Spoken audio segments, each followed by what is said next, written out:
escuchar hoy la palabra del Señor. Estamos siguiendo, a ver, yo quiero hacer un pequeño cuestionario, una entrevista aquí, a ver, un examen para la iglesia IBC. Ya la semana pasada dije, si te preguntan cuál es el tema que están abordando los domingos en tu iglesia, ¿qué le respondes? ¿Cuál es el tema general? ¿Quién dijo? Las bienaventuranzas es parte del tema, pero no es el tema que vamos a tener varios meses. El sermón del monte, muy bien, el sermón del monte, excelente. Es la enseñanza que Jesús le dio a sus discípulos. Las bienaventuranzas es parte del sermón del monte. ¿Cuántas son? ¿Se acuerdan cuántas bienaventuranzas? 8, muy bien. Ya, una más física, muy fácil, ¿ah? Si te dicen, ¿y en qué libro y en qué capítulo están estudiando esto? Mateo, muy bien. 5, ¿quién sabe? Al 8, no, ya se pasó, hermano. Al 7, muy bien. Eso vamos a ver en estos meses, de 5 al 7. También está en el Evangelio de Lucas. Ahora, vimos en la primera parte, vimos que el Señor habló de las bienaventuranzas, las 8 bienaventuranzas, porque ahí estaba describiendo el carácter de sus discípulos. Pero también luego vimos que Jesucristo habló de que éramos sal y luz. ¿Por qué? Porque estaba describiendo el propósito. Mira, toma nota. Primero habló del carácter, luego habló del propósito. Eres sal y luz en el mundo. La semana pasada aprendimos que el discípulo tiene un compromiso de amar y guardar la ley que Cristo cumplió de manera completa y perfecta. Cristo es el centro y la meta. Eso se me quedó bien grabado en el camino. ¿Ya? Y que los creyentes entonces tenemos que amar la ley también y ponerla en obra, así como Cristo lo hizo. Hoy vamos a ver en Mateo capítulo 5, continuando porque hay una secuencia de cómo se cumple esta ley. Porque, mis queridos hermanos, la ley nosotros no la cumplimos para obtener la justificación, la salvación por obras. No, lo hacemos porque hemos nacido de nuevo y hemos experimentado un cambio radical hacia el pecado y hacia los mandamientos de Dios. Cuando no éramos creyentes, cuando, como leímos en Efesios, estábamos ajenos a Dios, a las cosas de Dios, el pecado nos atraía. Corríamos hacia el pecado. No lo pensábamos 2 veces. Y cuando se hablaba de la ley de Dios, algunos tenían temor, otros se burlaban, otros decían, yo soy mi propia ley, yo hago mi propia ley, etcétera, etcétera. Otros decían, no, eso es para los religiosos, para los fanáticos. Cuando naces de nuevo, cuando yo he nacido de nuevo, tenemos una nueva relación con Dios, ¿verdad? Pero también tenemos una nueva actitud hacia la ley y hacia el pecado. Ahora, nosotros aborrecemos el pecado. Ahora, el Espíritu Santo ha creado un amor por Dios, un amor por su palabra, un amor por conocer la ley de Dios y obedecerla de manera real, como Cristo lo hizo. Si tú has nacido de nuevo, nos estamos entendiendo. Si no has nacido de nuevo, entonces te identificas más con la anterior vida. El pecado todavía es para ti lo más importante o lo que más te atrae. Y la ley de Dios es para ti simplemente algo ritualista. Tengo que preguntar antes de orar, ¿eres una nueva creación? Si dices que sí en tu corazón, te pregunto, entonces cada día aborreces más el pecado, como Dios también lo aborrece. Cada día amas más los mandatos de Dios y los practicas como Cristo los amaba de todo corazón. Vamos a orar, pero antes de leer. Gracias, Señor, por que tenemos este tiempo, este espacio para reunirnos y escuchar tu santa palabra. Señor, oramos para que tu Espíritu Santo nos guíe a toda verdad, ilumine nuestra mente, nos haga atender, Señor, concentrarnos y escucharte a ti, porque tú eres el buen pastor, porque tú eres el Dios que nos conoce, el Dios que nos ama y el Dios que quiere seguir transformándonos a la imagen de Jesucristo. Amén. Juicio del tribunal. Es más, cualquiera que insulte a su hermano quedará sujeto al juicio del consejo, pero cualquiera que lo maldiga quedará sujeto al juicio del infierno.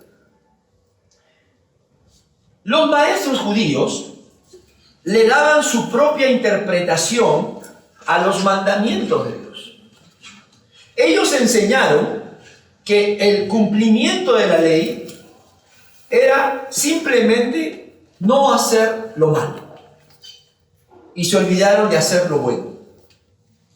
Los maestros tomaban los mandatos de Dios, como este que estamos viendo, que es el sexto mandamiento, y enseñaban a las personas, a los judíos, que mientras ellos cumplían la letra, cumplían con no hacer lo malo, ya estaban en buenas cuentas con Dios. Entonces le decían, mira, si tú no has matado a tu prójimo, no has asesinado a alguien inocente, estás bien, no te preocupes, Dios no tiene nada que recriminarte. Así enseñaban ellos. Jesús corrige esta enseñanza. Versículo 21. Ustedes han oído que se dijo a sus antepasados, no mates. Ese es el mandato que está en Éxodo 20:13, no mates. Y todo el que mate quedará sujeto al juicio del tribunal. Pero yo les digo que todo el que se enoje con su hermano quedará sujeto al juicio del tribunal. Es más, cualquiera que insulte a su hermano quedará sujeto al juicio del consejo, pero cualquiera que lo maldiga quedará sujeto al juicio del infierno. Los primeros oyentes deben haber tenido un impacto muy grande, porque ellos estaban tranquilos diciendo, bueno, mientras nosotros no derramemos sangre inocente, estamos bien con Dios.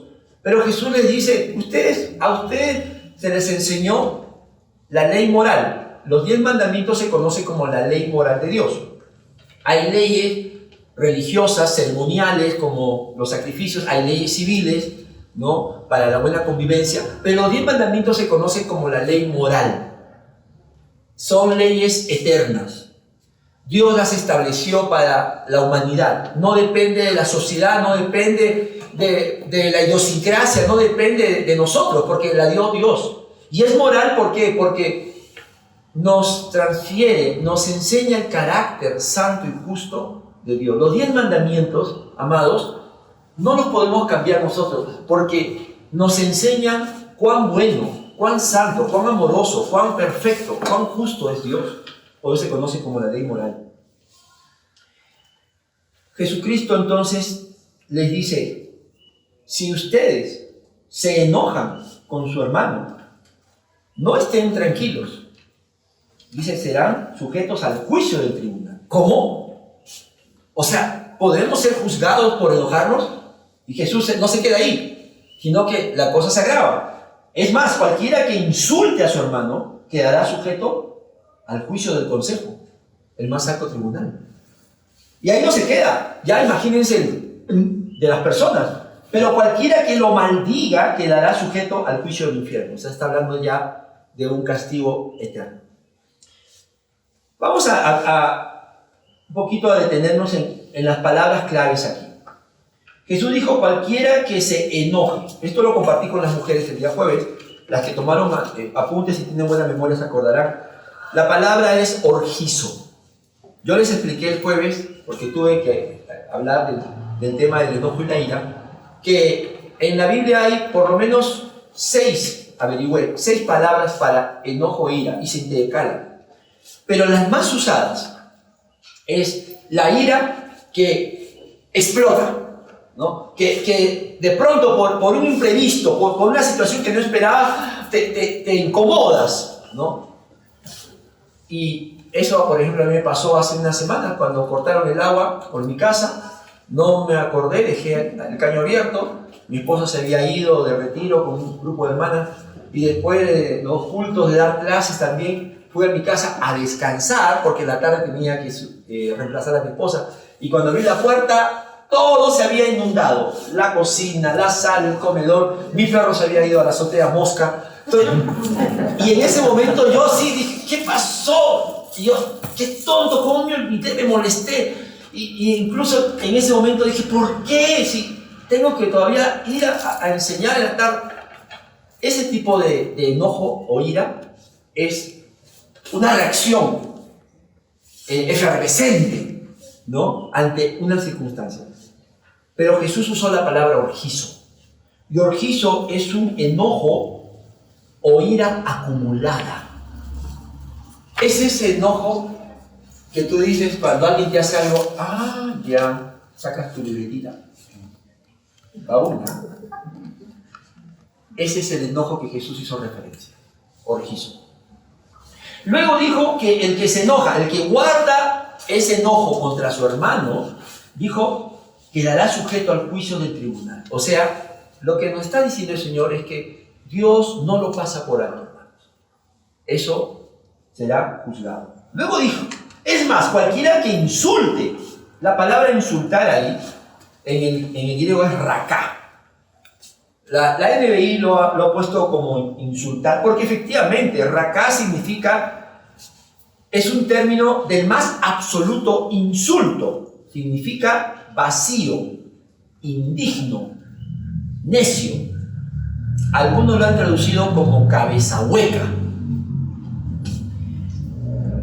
Me llamó la atención, raká significa alguien al cual tú consideras ya indigno. O sea, mira cómo ese enojo acumulado hace que tú entonces cuando veas a esa persona con la cual no has resuelto el problema, tú la consideras indigna. ¿Indigna de qué? Indigna de tu aprecio, indigna de tu respeto, indigna de tu consideración. La mira y es más, algunos dicen, hasta eres indigno de que te salude y que te mire. Volteo la mirada, ¿no? Y me hago como que no existe.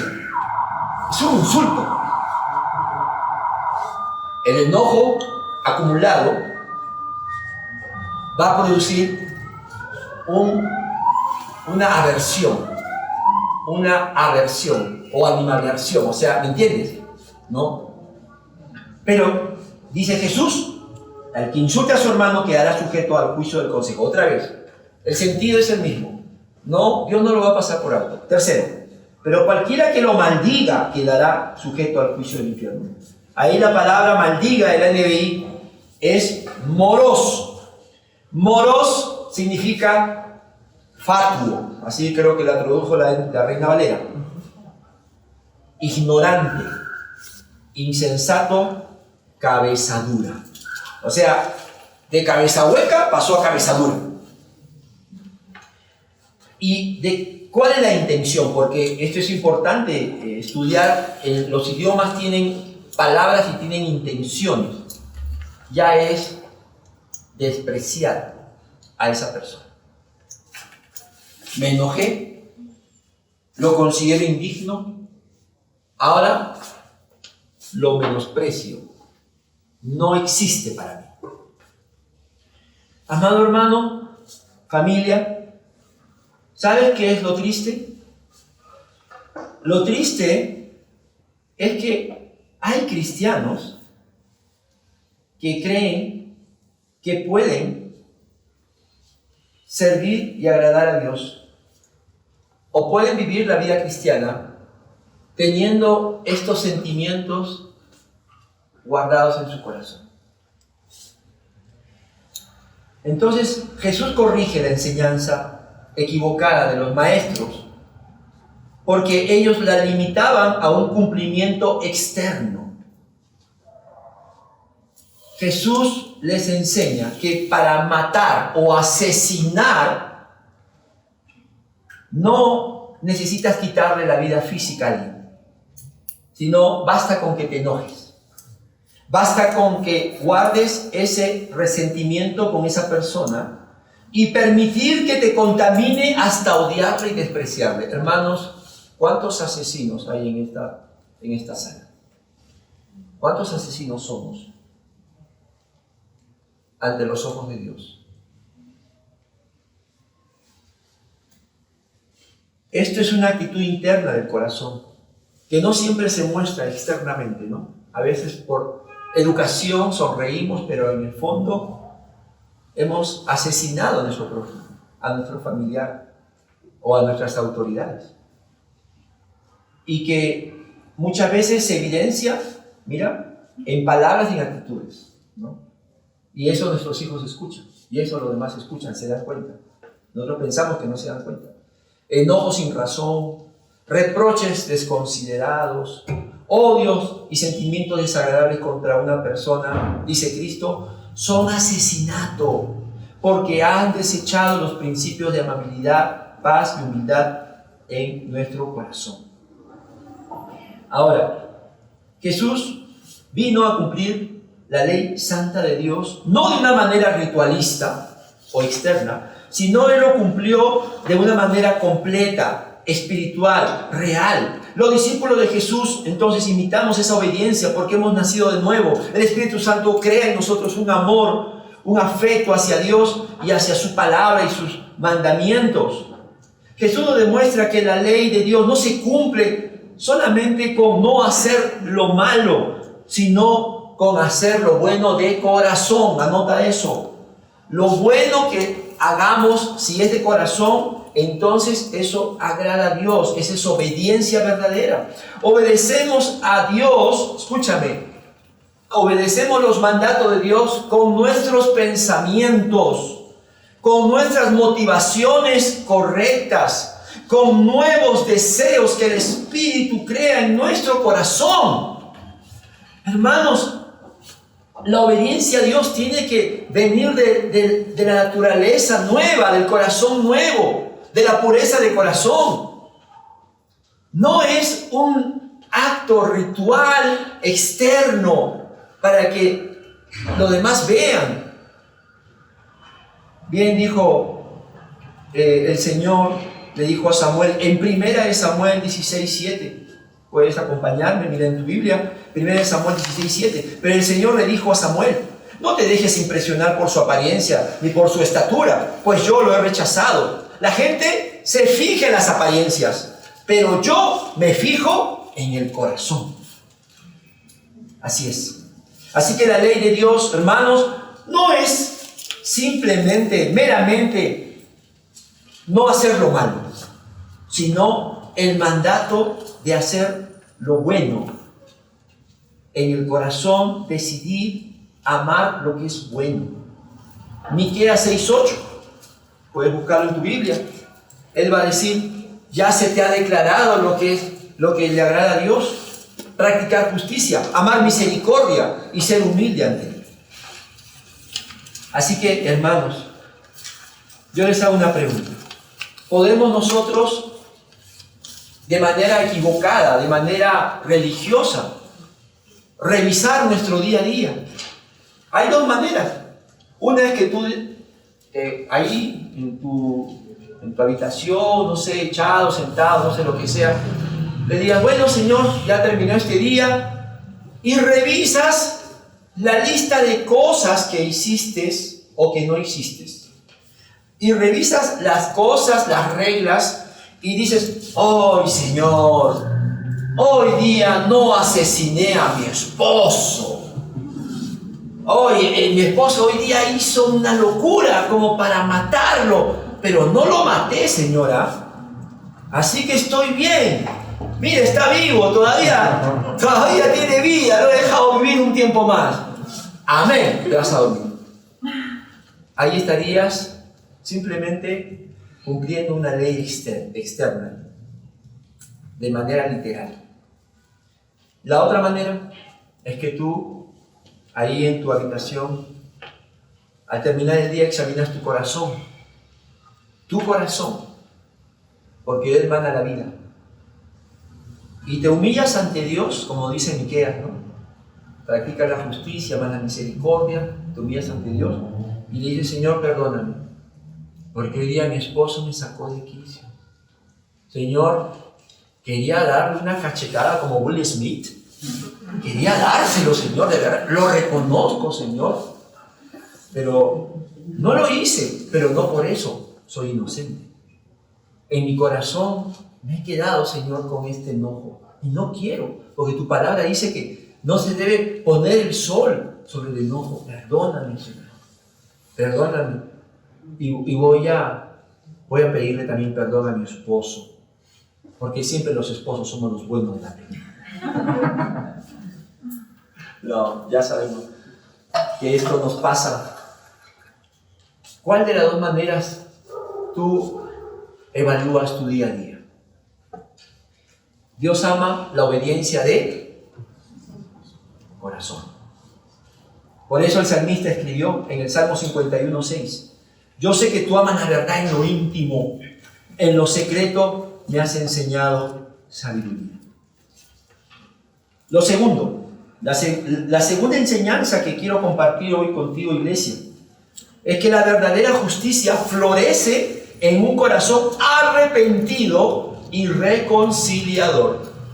La verdadera justicia, esa que los discípulos de Jesús estamos llamados a practicar, florece en un corazón arrepentido y reconciliador. Versículo 23 al 26.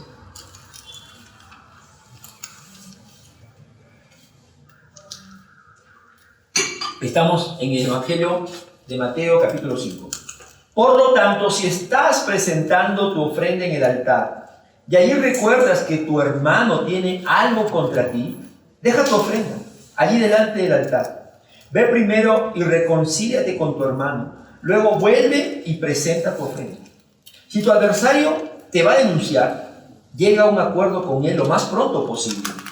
Hazlo mientras vayan de camino al juzgado, no sea que te entregue al juez y el juez al guardia y te echen en la cárcel. Te aseguro que no saldrás de allí hasta que pagues el último centavo. Estos ejemplos de Jesús son dos ejemplos de la vida cotidiana. En los tiempos de Jesús también, los nuestros, nos enseñan el mismo principio.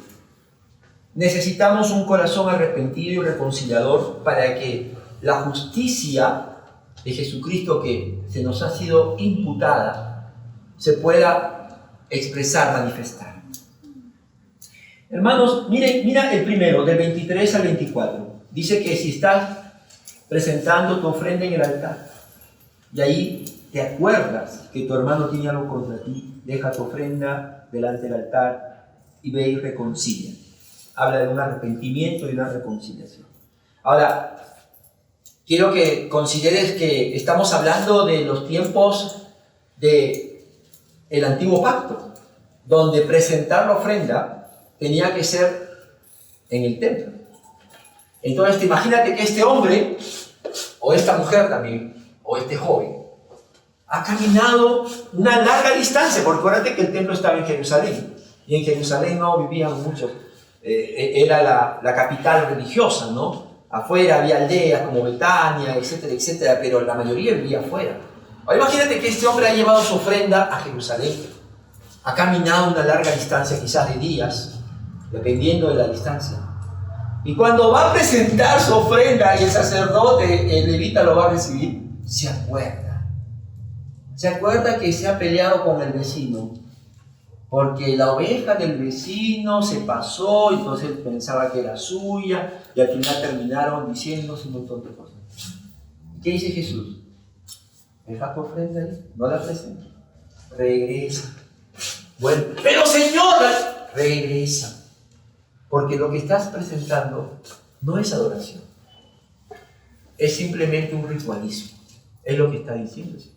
Así que imagínate el impacto para ellos, ¿no? El impacto para ellos. Quizás cuando te decimos, hermanos, tenemos que reconciliarnos, tenemos que arrepentirnos, tú le pones muchas cosas ahí. No, pero ¿sabes qué? Ya no lo veo hace tiempo. O no, mira, que ahorita no es el momento. No, el Señor es muy claro. Si estás presentando tu ofrenda en el altar y ahí te acuerdas que tu hermano tiene algo contra ti, deja tu ofrenda allí delante del Señor. Ve primero. Ve, o sea, esto es prioridad. Ve primero y reconcíliate con tu hermano. Y luego vuelve y presenta tu ofrenda. Tristemente todavía hay cristianos que piensan que pueden dar su ofrenda al Señor, ofrenda material, ofrenda diezmo, o pueden servir al Señor, que es también nuestra ofrenda de vida al Señor, pero con sus malos pensamientos, con su enojo contra su hermano, contra malas actitudes, contra no solamente familia, que siempre es el primer, espectro, incluso con los gobernantes.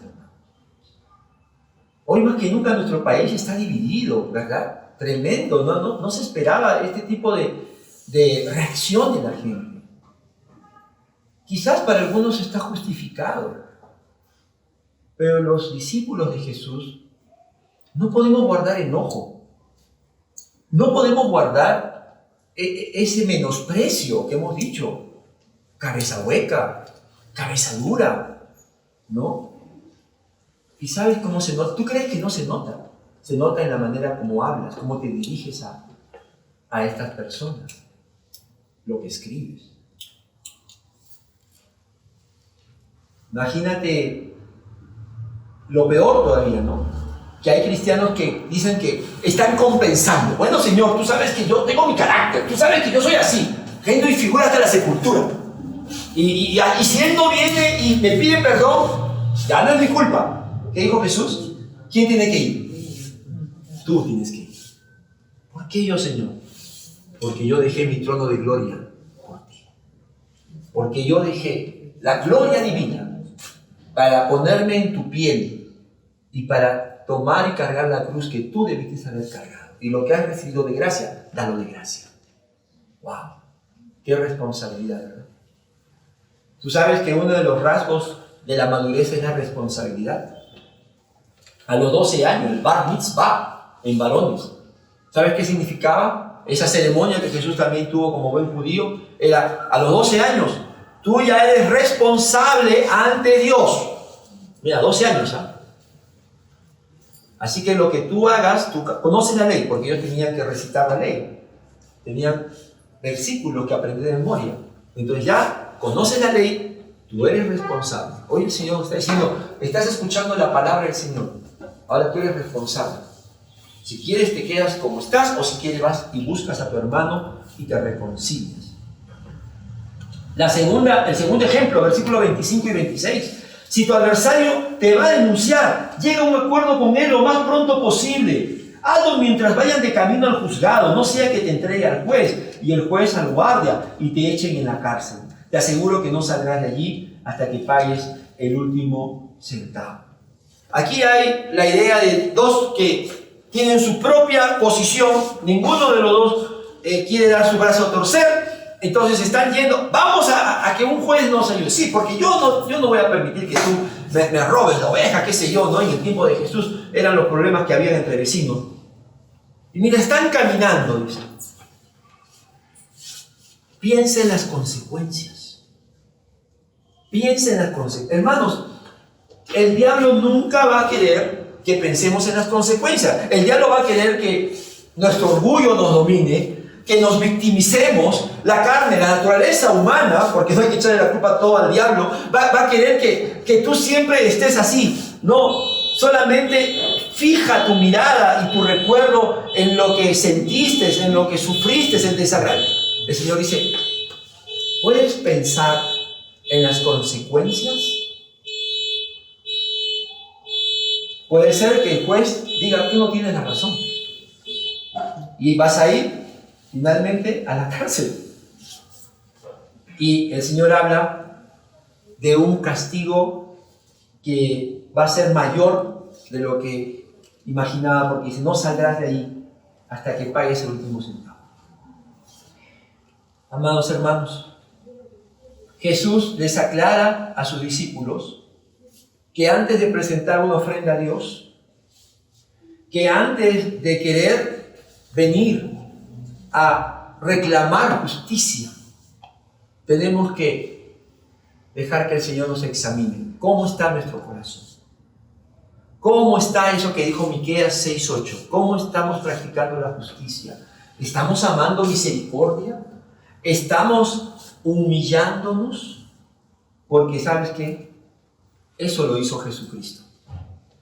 Esto que estamos leyendo suena a una valla alta, ¿verdad? Y así lo es, porque la ley es santa como lo es nuestro Señor. Pero Cristo lo cumplió. Y nosotros ya no vivimos, sino Cristo vive en nosotros. Y mientras yo leía esto, decía, Señor, pero, wow, para el ser humano esto es tan difícil. Pero recordé que nuestro Señor Jesucristo, por ejemplo, a sus discípulos, ¿no? Que el discípulo que lo traicionó le lavó los pies.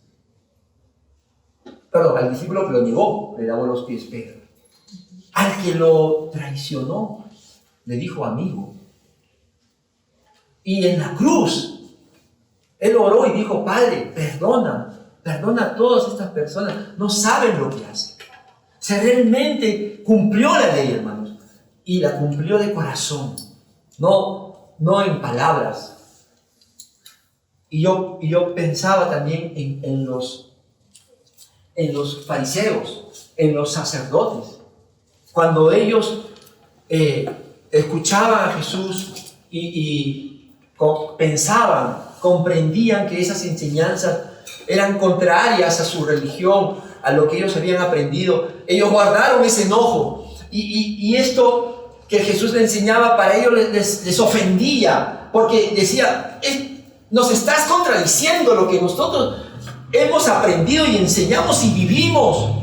Y finalmente no pararon hasta matarlo. ¿Y sabes cómo lo hicieron? Aparentemente cumpliendo la ley.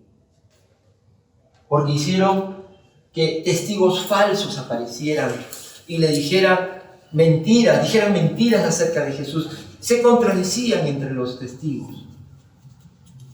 Qué horrible es el corazón de un hombre así, que quiere aparentar que cumple la ley, pero dentro está lleno de pecado, está lleno de rencor, está lleno de falta de perdón. Y Jesús impactó a todos sus discípulos. Todos finalmente aprendieron a amar a sus enemigos, a perdonar, a tener el corazón libre para poder servir al Señor. Me acuerdo de Esteban, quien antes de ser apedreado dijo como Jesús, Padre, no le tomes en cuenta este pecado. Hermanos, esta es la ley que el Señor nos ha dado en nuestros corazones. Jesús dijo, bienaventurados los que tienen hambre y sed de justicia, porque ellos serán saciados. Hermanos, ¿cómo es el trato en tu casa? ¿Cómo se habla? ¿Cómo se dirige el esposo a la esposa? ¿Cómo se dirigen los hijos a la esposa? Pero si vienes a la iglesia para compensar, no te engañes. Dios no negocia eso. Su santidad es no negociable. ¿Cómo resuelven sus conflictos? En amor, respeto. Qué bueno. Ahí ustedes y nosotros estamos viviendo el Evangelio. Cuando te molestas por algo, ¿qué sentimientos albergas en tu corazón hacia esa persona que te ha ofendido? ¿Cuántos malos pensamientos has tenido esta semana contra alguien? Quizás viniste a escuchar un mensaje diferente, pero yo te digo que Jesucristo no es ajeno a todo lo que nosotros sentimos y pensamos. ¿Cuántas palabras ofensivas has dicho esta semana contra familiares, hermanos, autoridades de religión? Estos son sentimientos o actitudes que nos destruyen moralmente porque asesinan a otros en nuestro corazón. Ante la ley santa y pura, estamos manchados de sangre inocente. Tú dirás, pero me ofendió. Recuerda que Cristo murió por esa persona también. Bienaventurados los que tienen hambre y sed de justicia, porque ellos serán saciados. Hermanos, ¿qué excusa le vamos a presentar al Señor ahora que ya hemos escuchado su palabra? Hermanos, les digo en amor, todos hemos violado este mandamiento. Amén. Todos hemos violado este mandamiento. Me estoy incluyendo. Porque me he enojado. Porque en algún momento hemos guardado resentimiento. Y en algún momento quizás hemos menospreciado a alguien. Pero el Señor, dice Efesios 2, me encanta esa frase, es rico en misericordia. ¿Amén? Y te da hoy la oportunidad de que te revistas de su justicia. Acógete a Cristo. Acógete a su justicia, que es perfecta y que te es contada como tuya cuando tú confías en Él y en su obra redentora. Si confías que Jesucristo llevó la sentencia de tus innumerables injusticias y pides que Él te sacie de esa justicia, que te haga justo como Él es, no solo legalmente, sino en la nueva naturaleza, en la nueva forma de pensar, de ser, de actuar que tenemos como discípulos de Jesús, entonces podemos mostrar amor al prójimo en lugar de desprecio y odio. Y hermanos, yo quiero terminar dándote este desafío. Ya somos ahora responsables ante Dios. Hemos escuchado la palabra. Y quizás en casa hay alguien al cual tienes tú que buscar para reconciliarte con Él.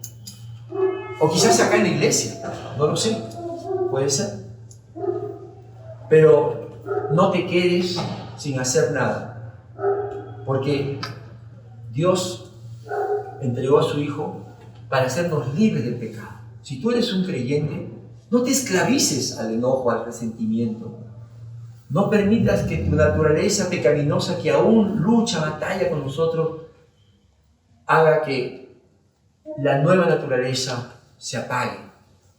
Marín, entrégate una vez más a la justicia de Cristo y toma una decisión. Te lo digo de corazón. Yo siempre he dicho, prefiero que nuestra iglesia sea una iglesia familiar, pequeña, pero donde estamos conociendo el Evangelio y estamos viviendo en la verdad, hermano. Qué terrible la doble moral. Qué engañoso. Jesús dijo, prefiero que seas frío o caliente, pero tibio te vomitaré de la boca. Y no quiero juzgar a nadie, pero ese actor que ardió en enojo y bofeteó a un colega, luego salió adelante llorando. Y no le pidió perdón, ¿verdad? No le pidió perdón a él directamente. Después. Esa es la doble moral. Que en esta iglesia no haya cristianos que vivan así, sino que adoren al Señor en espíritu y en verdad. Vamos a ver. Cierra tus ojos. Toma un tiempo con el Señor. Te invito a que tomes un tiempo con el Señor. Es necesario ponernos a cuenta con el Señor.